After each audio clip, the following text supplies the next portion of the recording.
Welcome to the annual Service Area Committee meeting for Spring Lake Townhomes. Today is Wednesday, June 10th. It's now 10:02 a.m.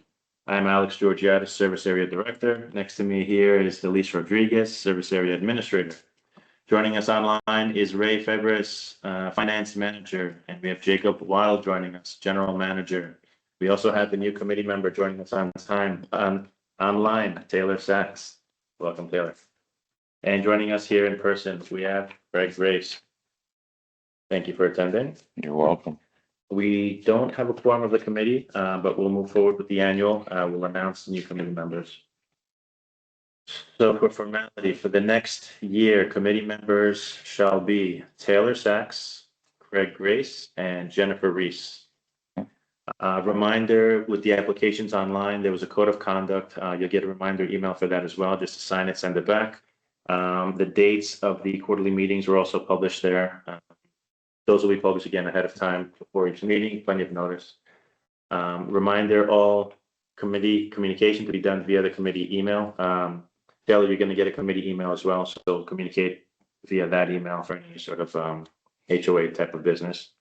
And one last reminder, separate personal requests from committee items. So if you have a personal item, put it in through GoGov or Sermail, and separate it from the committee emails. That's all.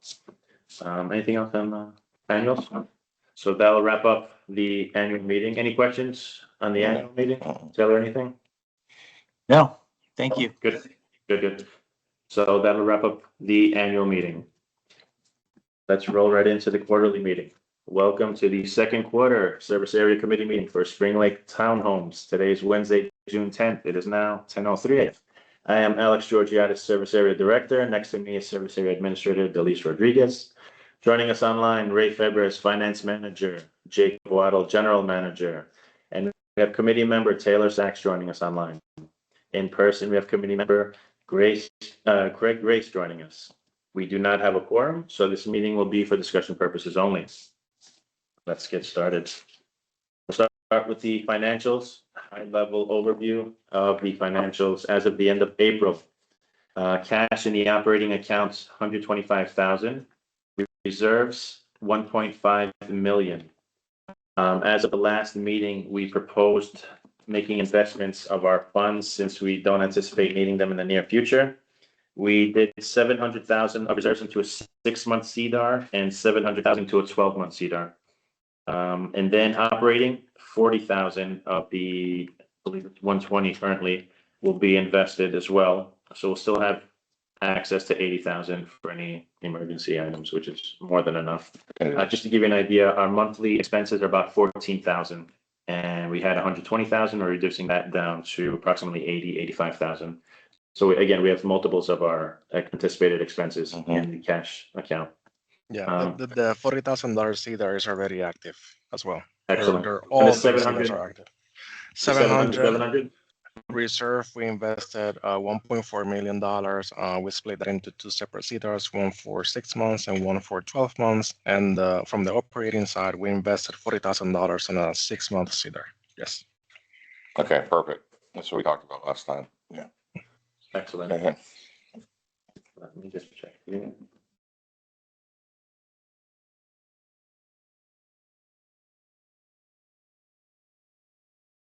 Do we know what the rate of return on those are? Do we know? 6 months. 6 Yeah. months, 3.5. 12 months, it was 3.2. Okay. And Taylor, so you know, monthly, you're going to be getting a couple of reports from me. One will be a landscape update, just our walkthrough and our planned updates. And the second will be a management report, which will include an update of items throughout the service area outside of landscaping, and also financial report and management report. Normally, those items are normally available online for anyone to access, but you'll be getting a direct email to your committee email. Got it. Okay. Thank you. And as you know, we have open channel for communication, texting, whatever you need. Okay.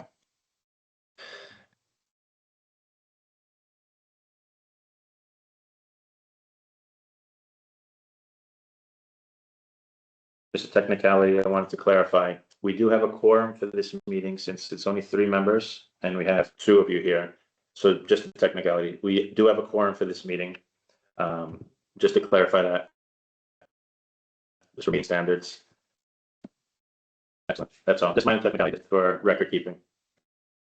Moving on. Let's go back to that Yeah. because normally we have to have three. Okay. Now I know we have three committee members now Mhm. that have been approved. Okay. Do we have any other applications for committee members? Just the three. Just the three. Yeah. Okay. All right. That's real important because so that means that we can then vote on things if we have two of the three. Let me get Jacob. That's can you- correct. Yeah, that's correct. So your charter allows you of a committee of 3 to 5 people. So Correct. if you have 3, you have a committee. And then quorum of a committee is always a majority. So with 3, it would be you have quorum at 2. If at one point you add another committee member and you are a committee of 4, your quorum then changes up to 3. So you would have That's to what have I 3 thought. people That's in what- the meeting to hold a meeting. Okay. That's what I thought. Okay. All right. Thanks for clarification. You're welcome. I can think hold that's where votes. it's been in the past, as you were maybe at, did you have 4 before? No, no, we only had 3. Well, you know what? You had Bill there for a while and then, then you had Mark. You had a silent Okay. member, and that's what was making it where you had to have a Technically. higher quorum. Right. Okay. Very good. Questions on financials? That's really what we want. We wanted that additional money to be invested. So thank you for doing that. So. And they seem to be. Taylor, at all on financials? No, not this time. Thank you. Great. Moving on. Litigation update, no update really. Jacob, have you heard anything on your side of litigation or are things still pending? You're muted. Muted. Thank you. I said, no, there's no updates at this time. I think the next meeting that they have is in the fall. Okay. Okay. Yeah, I know they are making progress on negotiations, which is positive. Excellent. Do we have any idea, within a ballpark, what they think what the outcome's going to be? A number? Yeah. Not that I can comfortably say. Okay. Okay. Next item, moving on, going into landscaping, driveway upgrades have finally commenced this week. We're waiting on plant material. So some of them went in this week. We're trying 3 different types of ground cover.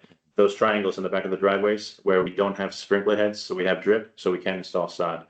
So that's what we call a ground cover, perennial peanut, and frog fruit is another one. And there's a third one. I'll send this to everyone, just samples, pictures, so you get an idea. But there's a ground cover going finally into the driveways this week. So 2 out of the 3 plant materials arrived, and we're waiting for the third still. Any questions on ground cover there? No, that's what we've been asking for a long time. So, I mean, that's positive And because again, just keep in mind how we got to this state. I mean, not to make excuses, but cars and garbage cans go into those areas a lot. We're trying it again and see how far we get with success with the plant. but we should be sending out communication as a result of this and saying a reminder, please keep your trash cans on, concrete based surfaces. Okay. In the thing, therefore, if then we get to complaining of certain individuals, we can say, well, the reality is that things don't grow in darkness. Okay. Because your trash can's sitting on top of it. Okay. So, I mean, some common sense issues there. So, all right, good. Well, thank you for that. That's been a long going process, right? To get that resolved. Now, about the drip services in those areas, are they going to be checked? Confirmed, of course, before anything is. Okay. Okay. Yeah, because the last time we do that, and then the next thing we have drip services or Yep. or ECD, Irrigation is failure to operate. That's a failure of the landscaper, and we get that placed under warranty. We ought to talk to Brian, however, and to make sure that, I mean, we have some really, in my opinion, some unopportune time when those sprinklers are coming on. And I realize that we can only run certain zones at certain, things. I've been discussing that with Taylor, and the problem with that service area is it's 1 clock, I believe 50 zones, and Right. so we're trying to shift it a little bit because we're playing with the drought now. So the strategy is to shift the whole program later in the day. But I agree. I mean, right at the height of things at 10:30, I mean, I can speak intelligently about the front of our house. I mean, at 10:30 when the activity is at its highest, the sprinklers are spraying stuff all over the place. Yeah. So, I mean, anything either much earlier or much later would benefit. But you also know. just so we're on the same page, we are shifting it because overnight, we're not getting the pressure. Yeah, and I know that. I talked to Brian about Yeah. that, and he indicated that to me. But I just think the reality is that, this 10:30, 11 o'clock in midday thing, people are out walking, taking dogs out, doing those type of things, and it's just not an opportunity. I agree. It's just, we have to. Yeah, I know I get, and I understand that. And we had one small irrigation upgrade we were gonna do on Kiowa, had some drip line that'll be done this week. Mhm. That was the last section. we were gonna Yeah, great. Okay. do. Any questions, landscaping, anything else? One question. Oh, I'm sorry. Go Go ahead. ahead, Craig. Yeah, go ahead. No, go ahead. Go ahead. Out of curiosity, is Brian employed by, who is he employed by? Is it the broader HOA? Bro, yeah, Scroll up. Okay. Okay. All right. Thank you. you're welcome. Just the other thing too here is So we just want to make sure. For clarity You- to that, so that answer is correct, but he's a vendor for your service area. Your service area has a direct contract. I see. Yeah, Jacob, we vote on we actually get bids in periodically on that, and then we make a decision on what vendor, that we're going to use, providing that it meets the qualifications of the budget, And our budget pays him directly Right. monthly. and I the see. budget pays them directly. Okay. so we do like RFPs like every X amount of years. Mm-hmm. Yeah, contract expiration, correct. Is there, Park, same. Good. can we get access to that contract, Jacob? Is that something you Of course. have? We'll send it to you. Yeah, I'll leave. Alex Okay, and thank Billy's you. can send that over to you. So yeah, there's basically Town Hall holds multiple contracts with Exquisite. One for the CROA 90+ parks, which does include the muses in between the Spring Lake townhomes, as those are CROA parks.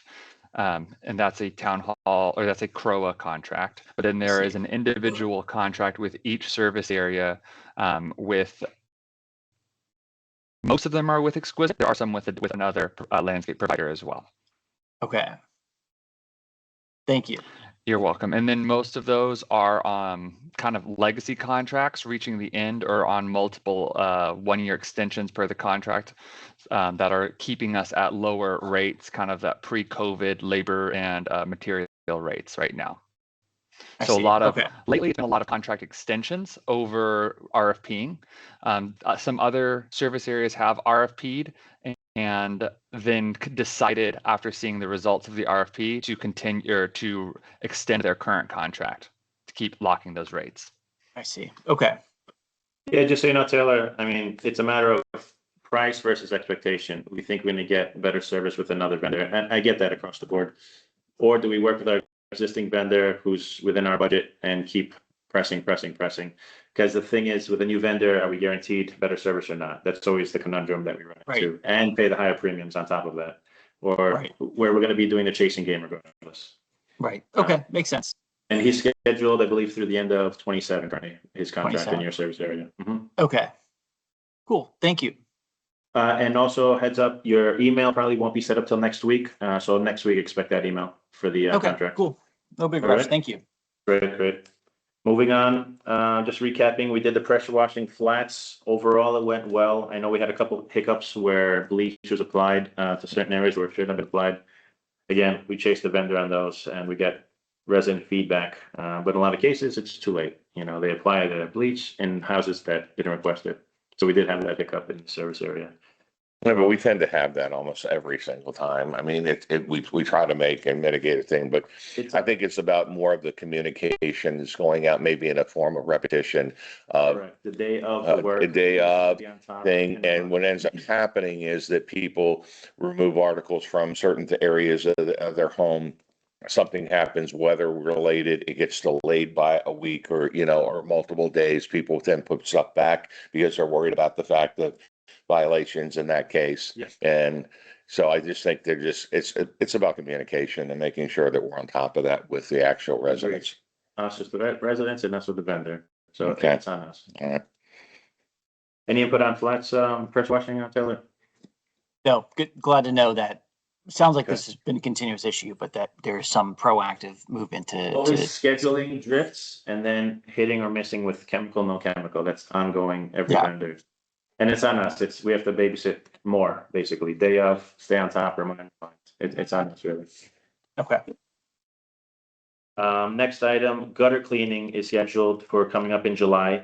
We'll announce that as the time comes. That one, there's no chemicals involved. It's more of a dry cleaning of organic material in the gutters up top. They blow them as well, and it's supposed to run also water just to ensure that the downspouts are running properly. But do keep in mind that a lot of downspouts are tied into drains, and from the drains forward, it's not a service responsibility, and we won't be disconnecting the downspout from the drain for fear of damage and then incurring a few more problems. But we do run it down from the gutter down through the downspout to ensure if there's a blockage, for instance, it'll usually come up between the seam of the drain and the downspout. If there's a blockage in the drain, that's usually the sort of confirmation that yes, indeed, we have a blockage, but it's further down in the drain, not in the downspout itself, which is within the scope of gutter cleaning.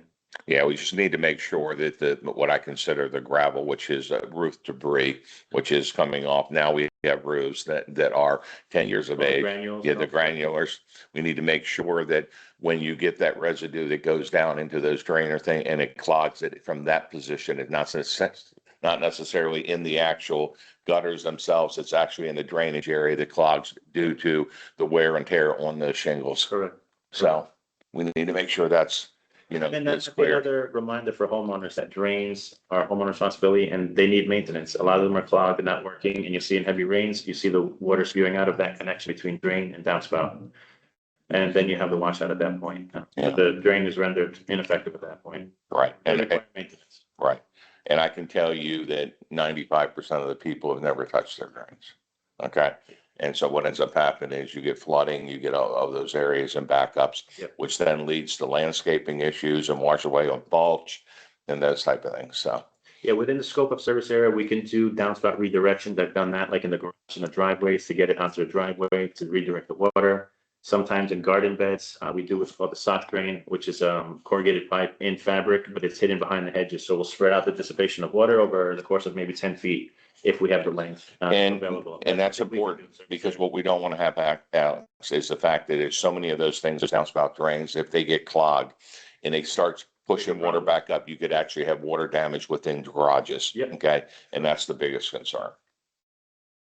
Questions on gutters, Taylor? Yeah, thank you. Next item, a reminder, we have our meet and greet, July 23rd. That's an event we hold. We had the first one in December. We'll have one now. All the service area members get together and they share stories and positive, negative, usually positive. The December one was positive. It was a good time. So we encourage you to come out if you can. It's out here now. It's here, right? Yeah, July 23rd, What time is that? 5:30. 5:30. 5:30. Mhm. Is that only for committee members or spouses of committee members or, Service area residents. okay, All all, residents. all residents as well. Okay. Good deal. And that's all we have on our list. Any comments on your side? Yeah. Taylor, you want to go first? Do you have anything or you want me to go? No, go ahead, Craig, please. Okay. All right. So, once again, talking about the painting, and again, this might tie back to the litigation issues. Okay.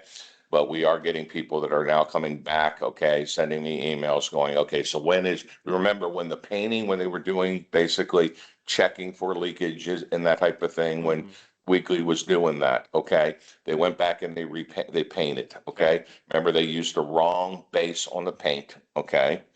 And what ends up happening is colors don't match. So you really seeing splotchy work as far as painting on where they did, basically the reconstruction back, okay? So we really need to address that because the issue here is if the whole litigation thing takes a long period of time, we can always replenish those funds after the fact. But right now we have two-tone houses out there, okay, with the wrong color base on there. So it's a matter of touching up the touch-ups that were done. The Correct. touch-ups are evident. That's correct. Ms. Reese is going to give us the addresses for those properties, so we can address it with the attorney. Yeah, Jennifer was going to do that, but we had, knowing this meeting was coming up, I've had a couple homeowners that have questioned the issue. I just had really masked it by saying that right now that the litigation hasn't been resolved yet, okay? But if we have some money in the reserve, we might want to consider getting some of the good Cardinal painting, because I think we used a total, I mean, I think it was Sherwin-Williams paint originally, and then when Cardinal went back and repainted, okay, they used a different color base, okay? Even though it said it was the same color, it's a different color base, therefore it's a different color on the wall. So when Cardinal did the painting back in 2022 for Spring Lake, you mean? Yeah, okay, there was a changing of paint, okay? And he bought all that paint from the local hardware store in Celebration. But the tone was off. The tone was off, the base was off. I mean, that's the problem. You can't use the tone on file. You have to do a color match of the existing paint, Correct. right? Okay. Correct. So just FYI, we have 2028 to 2030, three-phase painting project scheduled as per reserves. We have about $500,000 budgeted for that ballpark. But let's get a scope together, addresses, and it's not the entire house. We're gonna say a wall, like corner to. Yeah, it has nothing to do, it has to do with it basically. In fact, actually Taylor has that issue on his home as well. All right, let's get in a list of addresses so we can identify a scope. We could price it up and see where we are with Okay, that. Okay, next. all right, next issue is on the, let's talk about, our illustrious, mail carrier. Okay, that proceeds to back up, run over mailboxes, you know, now pulling doors off mailboxes, okay, not just simply the ones that are addressed to Kiowa. I mean, I've had 3 or 4 homeowners saying that they've replaced their mailboxes as a result of American Mail Carrier actually ripping the doors off the boxes. Split door. Correct. Okay, and apparently it's never their fault, okay? It's We positioning. received- Yeah, it's- I received those across the community about people ripping the fronts off, or them ripping the fronts off the mailboxes. Well, you know, it's, you Across know, the I board. mean, you guys really helped us in the fact that after, you know, Alex again came out and we fixed the issue, changed the boxes, you know, and moved the location only to have them being leveled again, you know, and now we have a homeowner that was out of state, came back, you know, their mailbox was the one that was primary hit, and now it's all crushed. So of course I got an email from them saying, okay, so who's fixing what? And am I responsible now to go out and buy a new mailbox? Okay, on boxes that were just fixed and painted literally a couple months ago. So, I mean, again, we have to start holding these folks at a level of accountability. And, you know, and this is going on all over our community. I don't know what's happening in other committee areas or, you know, but it's got to stop in ours. I mean, when you level mailboxes and don't stop, okay, you hit something and there's white streaks up the black poles, okay, from the postal truck. Yeah. But Jacob, just so you know, it's a mail carrier truck actually knocking these things over. Mhm. They had one, it just happened again last week, I think. And funny enough, the person lives in the community as well. That is crazy. Um, No, we received reports of mailbox damage, not just inside service areas, but from, you know, single family homes as well. We're tossing around an idea of if whenever these things get replaced, pushing them in away from the curb, maybe make them get out of the truck and push towards the sidewalk just to avoid future damage. well, what they're doing is that they're setting a set pattern of how they're delivering the mail. And what's ended up happening is they come up to and they swing in and they don't get out of the truck and they want to lift. So either they're pulling the boxes in a certain direction, loosening the boxes. Okay, that's causing another related issue. And then what they're doing is backing up and then going to a different direction. Well, when they back up, they're taking out mailboxes and poles. So on the Kiowa piece of this thing, is any more work? Because miraculously they got stood back up. Okay, Mhm. there's still damage to the posts. There's still damage. Oh, they, You know, yeah, somebody came up and, you know, after we contacted the postmaster, okay? And we actually contacted the postmaster in downtown Orlando that oversees all of this area. That's the way. So they said they were going to send somebody out. Mm. Well, they did, and they simply just moved the post back up. Mm. The boxes are still damaged, okay? And I went out and picked up the, you know, the screws and things, and, you know, it was all over the place. And if that's their form of repair, then obviously we got broader based issues. That led to an entourage of people coming to that area saying, they pulled my mailbox, doors off, they've done all this other stuff. So, I mean, it's a repetitious pattern, is my point. So, are we gonna, I talked to you about this on the phone. What's the next step here? I I mean, mean, we could follow up and try to get USPS to do box replacement. That'll be step one. Step two, I mean, technically mailboxes are not a service area, right? Mhm. Is that yeah. Jacob, any input on that mailboxes? Is it something we could do out of general repairs or is it tricky? I know that moving that forward to the board, they're going to be hesitant on approving it because it's not inside the charter of responsibility of the service area, and then you set a precedence. Yeah, that's a concern. yeah. And Jacob, I understand that, but Yeah, it becomes an issue. I Now this is a Mhm. form of, of just recklessness from the postal service. And I don't care who's driving the truck. The issue is that we can't expect homeowners to continue to go out there and replace their boxes on an every other month basis. Because the issue lies with the postal service. So either we go back collectively from the organization and saying, hey, listen, we got a problem here. And there's a documentational problem. I mean, the last time prior to the one being fixed, that we actually had eyewitnesses watching the person hit the boxes, okay? And so all of those things have occurred and yet nothing's being done, and yet it's now go out and buy another $30 mailbox, Mhm. okay? So, and I don't think that's fair to the homeowner either.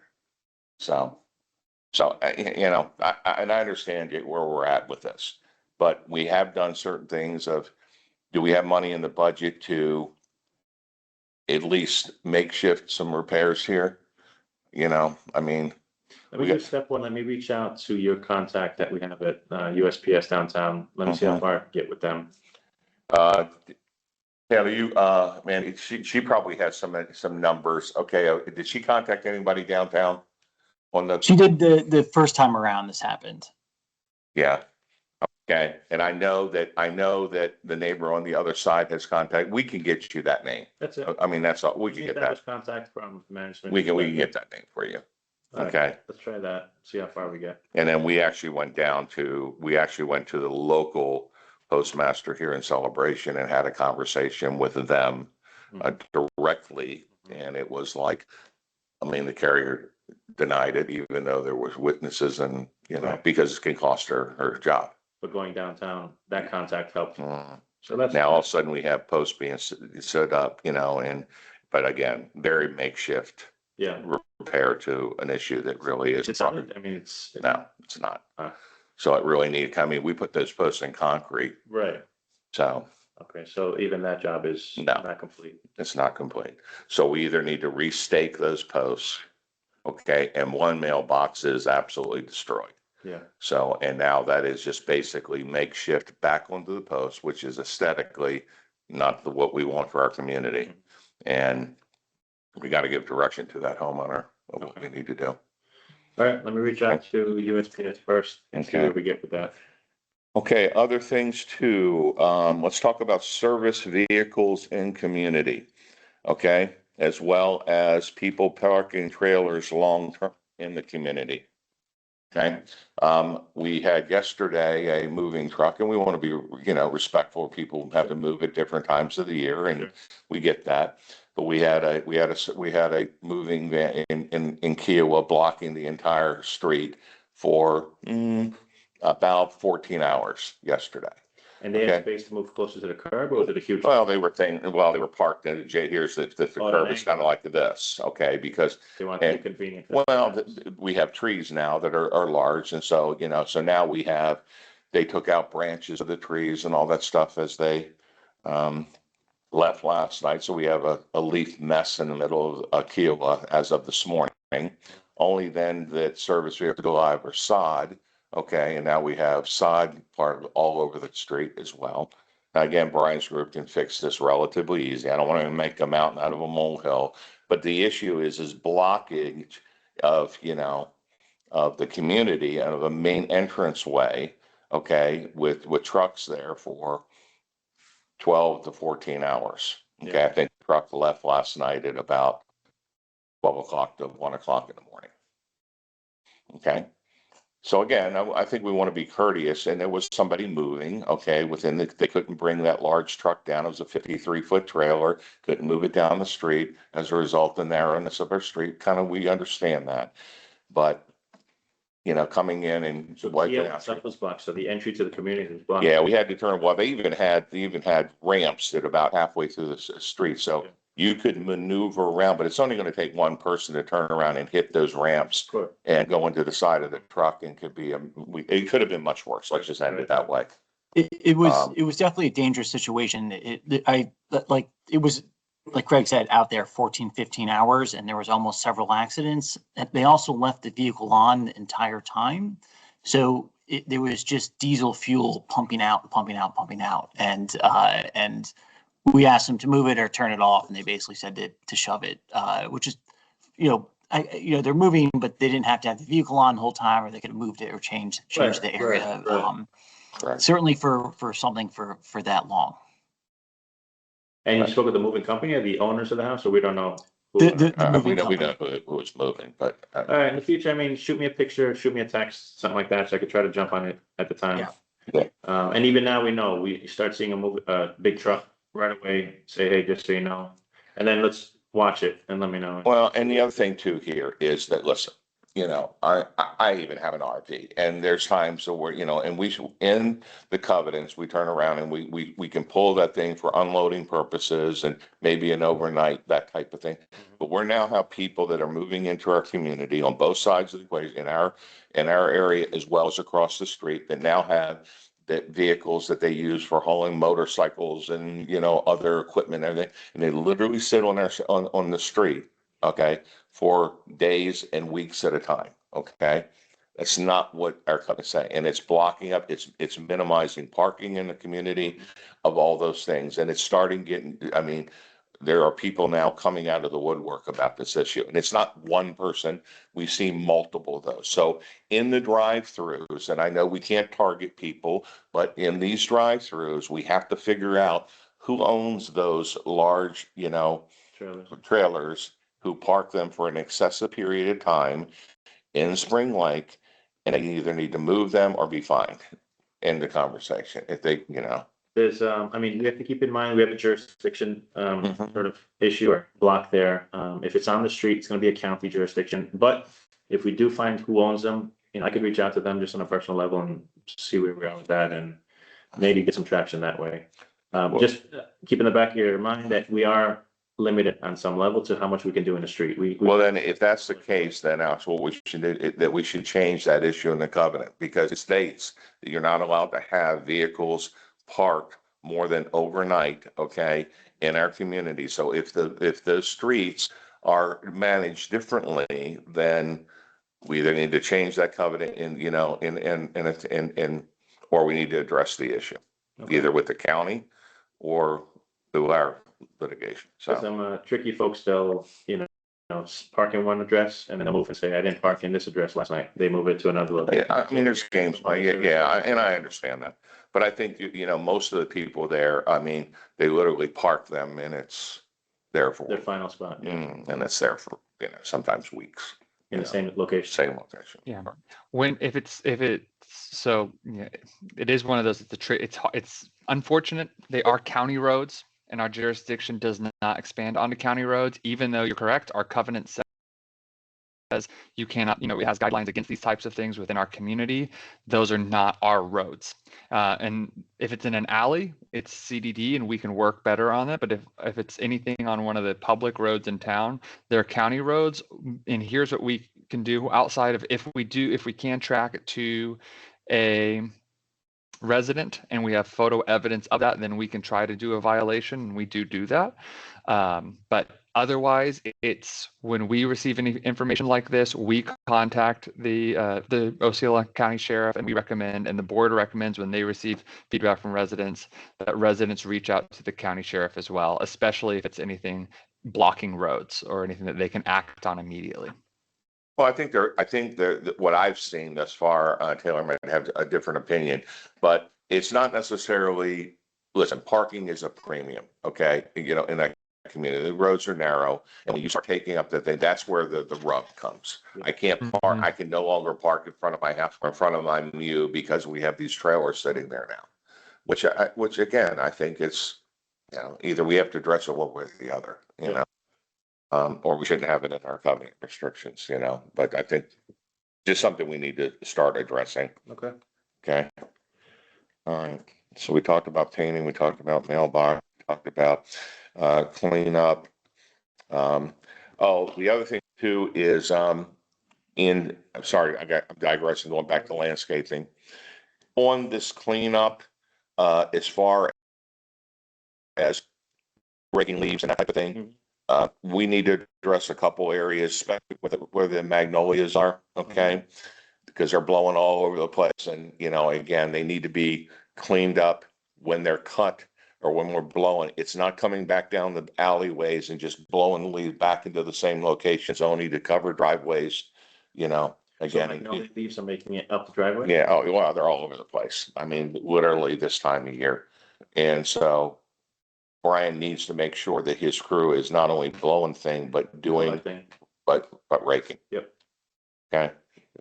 Taylor has that issue in his corner a lot, so, Mhm. you know. All right, so, that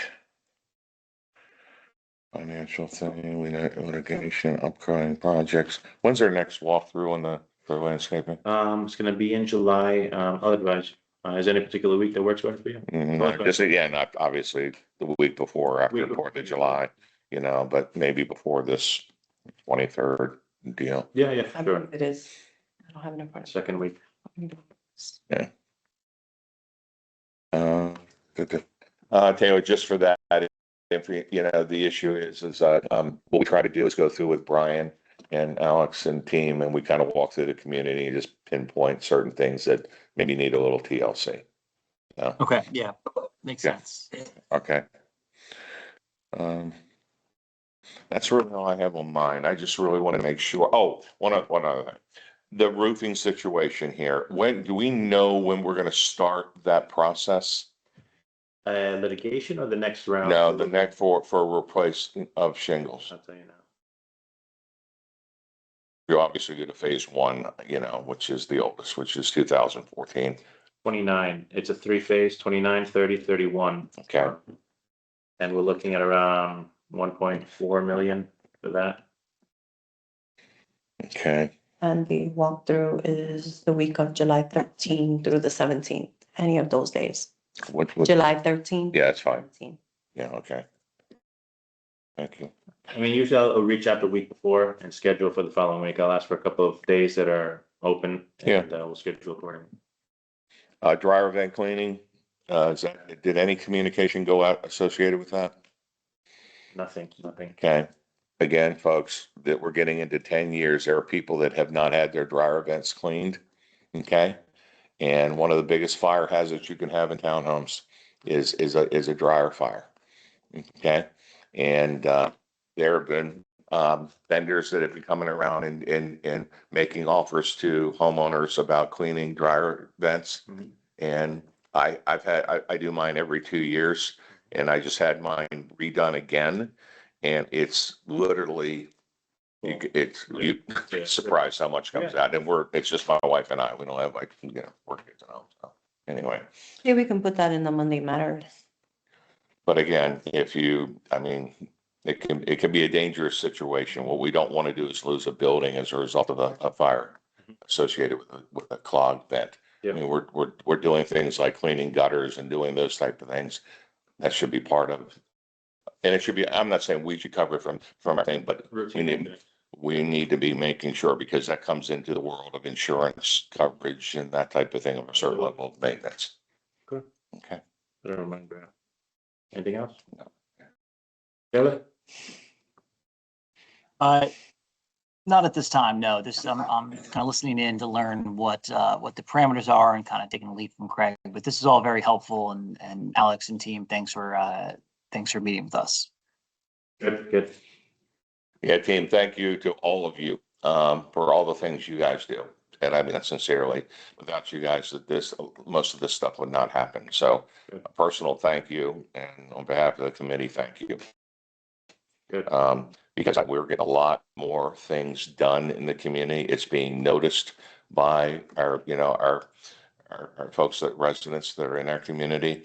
And that's is a real tribute to guys who are doing to help us. Okay, so a sincere thank you on behalf of everybody in the community. And just a reminder, Taylor, I've told you, just feel free, shoot out text, email, picture, anything immediately when it happens so I can jump on it. That helps tremendously. We have successful service areas when I have good feedback from the committee. If I hear about it, Absolutely. you know, a week later, a month later, a little too late, you know? Yeah. Okay.